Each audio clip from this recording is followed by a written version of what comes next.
Comic story अड्डा में आपका स्वागत है। मैं लेकर आई हूँ आज आपके लिए राज कॉमिक से पाकेलाल सीरीज से, जिस कॉमिक का नाम है यम यम यम यम और पाकेलाल। तो देखते हैं। ये देखिए, ये इस तरह से इसका कवर पेज है। तो टाइम ना वेस्ट करते हुए आप लोग हमारे चैनल को सब्सक्राइब कीजिए एंड वीडियो को लाइक कीजिए एंड बेल आइकन दबाना बिल्कुल भी ना भूलिए। तो चलिए सीधे बढ़ते हैं कहानी की तरफ। हास्य सलाहकार संजय गुप्ता, विवेक मोहन। यम यम कहानी का नाम है। चित्रांकन वेदी, लेखक तरुण कुमार वाही और संपादक हैं मनीष गुप्ता। शिकार करने के लिए बहेलिया जाल बिछाते हैं, शिकारी गड्ढा खोदते हैं, पशु घात लगाते हैं, राक्षस लगाते हैं पकड़ धकड़। अरे वाह, मजा आ गया। ऐसा स्वादिष्ट खाना तो मैंने आज तक सूंघा भी नहीं। ही। इस खाने को तो छोड़ने की इच्छा ही नहीं हो रही। खाना खाने के बाद स्वर्ण के बर्तन घर ले जाऊंगा। मैं 4 रोटी खाने वाला लगता है, आज सारा खाना खा जाऊंगा। चपर चपर खनाती। ओम डकार। पर समझ में नहीं आ रहा, आखिर इतना सारा स्वादिष्ट खाना सोने के बर्तन में सजा कर रखा किसने? ही। अरे बाप रे, राक्षस आ गए, भागो। मैं तो हिल भी नहीं पा रहा। हम हिला देंगे। ही। अब समझा कि खाना किसके लिए और क्यों रखा गया। ये खाना नहीं, दाना है। हमने इसे पकड़ धकड़ कहते हैं, जो हम मानवों की भूख बढ़ाने के लिए रख देते हैं। फिर जब कोई इसे खाना शुरू करता है तो पूरा खाए बिना नहीं उठ पाता और खाने के बाद उठ भी नहीं पाता। फिर हम उसे उठाकर ले जाते हैं और अपने खाने के लिए उसे ले जाते हैं। नहीं, हाय रब्बा, बचाओ। इधर वन में मुसाफिर बचने के लिए चिल्ला रहा था और तो उधर विशालगढ़ में महारानी दर्द से करा रही थी। मैं मरती रब रब खरीदी वे, मैं मरती रब रब, हुई मुई चुई मुई चुई मुई। नन्ना नन्ना नारे नारे नारे, तिक दुम दुम तक तक थिन। ही। आह महाराज, मेरा बुलावा आया है, यमराज ने बुलाया है। नहीं, ऐसा मत कहो महारानी। जब तुम चली जाओगी तो याद बहुत आओगी। महारानी जी, दर्द हुआ कैसे हुआ? बुरा हुआ जैसे हुआ। ना मैं जानू ना तू जाने, पर मैं जानू सू। ही। महाराज, इसे कुड़कुड़ दर्द कहते हैं। कभी भी हो जाता है और कभी भी ठीक हो जाता है, जिसका सिर्फ एक ही पक्का इलाज है। वो इलाज मुझे बता दो महाराज। हाँ भाई, इलाज है कुड़कुड़ नामक जंगली मुर्गे की कलगी का अचार, जो पान के पत्ते में डालकर बिना कत्ते चूने के महारानी को खिलाना पड़ेगा। सेनापति, जंगल से कुड़कुड़ मुर्गे को पकड़ कर लाओ। कुड़कुड़ मुर्गे की पहचान क्या है राजवैद? वो कुड़कुड़ करता रहता है। ही। मगर सेनापति, कुड़कुड़ जंगली मुर्गे को पकड़ना आसान नहीं, वो तुम्हें पकड़ में नहीं आएगा। ही। तब तो फिर मेरे विचार से महाराज, इस कार्य के बाकेलाल को ही भेजना चाहिए। नहीं महाराज, कम से कम मुर्गे को पकड़ने का कार्य तो मुझे ही सौंपे।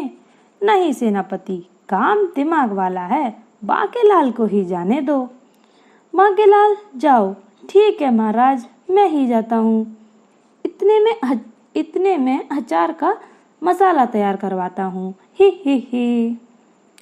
बाकेलाल बादशाह पर सवार होकर वन की ओर चल पड़ा। ही या तिगड़ तिगड़ तिगड़ तिगड़। हिन। बाकेलाल, कस के पकड़, नहीं तो बैठा रहे। ही। जल्दी ही बाकेलाल घोड़ा दौड़ाता है, वन में जा पहुंचता है।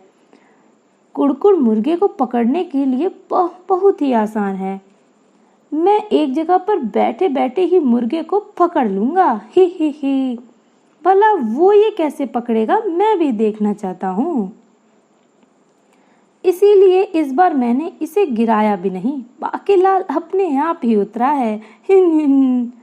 मेरे हाथ में थमे इस मशक में मदिरा भरी है। अब मैं भुट्टे के इन दानों को इसमें डाल दूंगा। ही। और जगह जगह पर इन शराबी दानों की कतारें लगा दूंगा। जब जंगली मुर्गा कुड़कुड़ यहाँ जहाँ भी होगा, इन दानों को खाता हुआ खुद ही मेरे पास आ जाएगा और तब मैं एक झपट्टा मारकर बाज की तरह उसे दबोच लूंगा। थोड़ी देर बाद कुड़कुड़ कुड़कुड़। ओह, ये तो मुर्गे की आवाज है, यानी मेरी योजना सफल हो गई। बाप रे। ही। हिच। कुड़कुड़, दानों की बोरी कहाँ है? ही। कमबख्त राजवैद्य ने ये तो बताया था कि कुड़कुड़ मुर्गा इतना विशाल होगा। इसकी कलगी प्राप्त करने में तो मेरे बर्तन भाड़े बिक जाएंगे। मगर इससे पहले कि बाकीलाल तलवार का प्रहार उस पर कर पाता, ओह, ये तो चकरा कर गिर पड़ा। हिच। मुर्गे, मुझे माफ करना, मैं नशे में हूँ, मुझे धोखे से पिलाई गई है। बू। और फिर चलो कुड़कुड़ मेरे हाथों मरने से बच गया। मैंने उसकी कलगी लेकर उसे जिंदा ही छोड़ दिया, पर अब मैं तुम्हें नहीं छोड़ूंगा। चल नीचे। अरे, जब मैं कसकर पकड़कर बैठा था तो तूने गिराया नहीं, अब जब मैंने पकड़ ढीली कर दी तो तूने मुझे गिरा दिया। और ये क्या, कैसी मीठी सुगंध आ रही है मेरी नासिका में। ओह, तो इस भोजन के भंडारण से आ रही है सुगंध। मगर ये भोजन यहाँ किसने रखा? और ये बर्तन तो सोने के हैं, आसपास तो कोई नजर ही नहीं आ रहा। अरे भाई, कोई है? ये भोजन किसका है भाई? सामने आओ, नहीं तो मैं खा लूंगा और बर्तन समेट कर ले जाऊंगा, बहुत भूख लग रही है। कोई नहीं आ रहा। चल बेटा बाके, शुरू हो जा। ही। वाह, क्या स्वादिष्ट खाना है, दिल कर रहा है कि सारा खाना खा जाऊं। ही। वाह, खाना तो खा लिया, अब ये बर्तन भी समेट कर रख लूं। यम। ही। लेकिन इन्हें सब बांधने के लिए रस्सी चाहिए। संयोग से उसी समय यमराज ऋषि 1008 के प्राण यमपाश से खींचने के बाद वहां से गुजर रहे थे कि उनके कानों में पड़ी बाके के वे शब्द, यम। ही। ओह, ये क्या, ये महामंत्र किसने बोला? अब मुझे उसे उसकी इच्छा देने से कुछ न कुछ देना ही होगा। बूढ़, अब क्या होगा? अब तो मुझे बाकेलाल नामक उस युवक के सामने जाना ही होगा। मगर बाकेलाल नामक युवक बहुत चालाक है और धूर्त भी। यमराज को सामने देखकर ना जाने क्या मांग बैठे। उसके सामने मैं वेश बदल कर जाऊंगा। ही। अब डर काहे का? ही। और फिर बोल भोले बोल, तुझको क्या चाहिए? तो तुम कौन हो भाई? हम तो ठहरे परदेसी बच्चा, हम किसी भाग्यशाली को ही नजर आते हैं और जिसे नजर आते हैं उसे उसकी इच्छा अनुसार कुछ ना कुछ दे कर जाते हैं। रोटी, कपड़ा और मकान, बोल तुझे क्या चाहिए? जवाब दे ही रहे हो तो इस वक्त मुझे अपनी कमर पर बंधी ये रस्सी ही दे दो। क्या? कुछ और मांग लो बाके। आप तो ऐसे घबरा रहे हैं जैसे मैंने इससे बंधी आपकी भैंस मांग ली हो। मुझे ये रस्सी देनी है तो दो, नहीं तो अपना रास्ता नापो। यमराज को देनी ही पड़ी रस्सी। ये कोई मामूली रस्सी नहीं है, यमपाश है। लेकिन अब जब इसने मांग ही लिया है तो इसे यमपाश देना ही होगा। ले बाके। फिर यमराज वहां से गायब हो गया। ही। मैंने उसे वो मंत्र तो बताया ही नहीं जिसे बोलने के बाद यमपाश सक्रिय हो जाता है, और ये भी नहीं बताया कि यमपाश इसके पास सिर्फ 2 घंटे तक ही रहेगा और साधु वहाँ से कहीं चले गए। चलो भाई, साधु तो चला गया, कम से कम मेरा काम ही बन गया। ही। अब मैं इन बर्तनों को इस रस्सी से बांध सकता हूँ। ही। तो चलिए अभी के लिए ये इतना ही। नेक्स्ट पार्ट में जल्दी ही मिलते हैं। तब तक के लिए आप लोग चैनल को सब्सक्राइब कर लीजिए।